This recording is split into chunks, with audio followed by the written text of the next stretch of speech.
Okay. Thank you very much. Stephen Kinnock. Thank you very much, and good morning, Sir Amyas. The Chair has already mentioned your comment back in July about the potential for the government falling apart like a chocolate orange. In the event of a no deal, how high would you estimate the risk of that chocolate orange scenario coming to reality? I don't think it would, because I think since then there have been a number of cross-working entities that have come into existence in government, most noticeably the Borders Implementation Group, or may have changed title slightly. I'm sorry if I've got that slightly wrong, but I think that group has been quite effective in pulling together consideration of border issues and in reflecting quite realistic assessments of risk up into central government, up into the top levels of government. So I think there is a more unified view being, and I think that more unified view is being reflected up into the Ministerial Committee. So I think there's a more unified view. What I think there would be is there's so much concentrated risk. If you actually think about it, this is not, you know, if you'll pardon me saying it, you wouldn't start from here. You have a lot of things going forward in very short time scales, and everybody's, you know, and generally speaking, civil service is putting a terrific effort behind this, but because of the unresolved, the large number of unresolved risks that will be there at March, some of those are bound to come to reality. So rather than saying it will fall apart like a chocolate orange, what will happen is that there will be points of failure. And are you in a position to say where you think the most likely points of failure are in all probability going to be?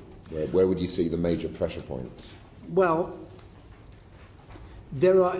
Can I answer that? Can I answer it like this? Rather than predicting failure, what I would say is there are points of crucial interdependency. So there are a lot of systems that are dependent on the CDS system working. There are, when you actually analyse it, you realise that there are points of complex interdependency where if one thing works, one thing doesn't work on or isn't ready on time or not working properly, it has an effect across the system on quite a number of other activities in other departments. So that's one thing to say. I think it's inevitable that the areas which are going to be under most stress will be at the border. You know, and I'm not going to pick losers any further than that, but I would say at the border is where the challenges will lie. So if we took an example such as agricultural products like meat, for example, currently intra-EU that flows around the European Union with no checks whatsoever, but yes, meat coming in from outside the European Union is checked.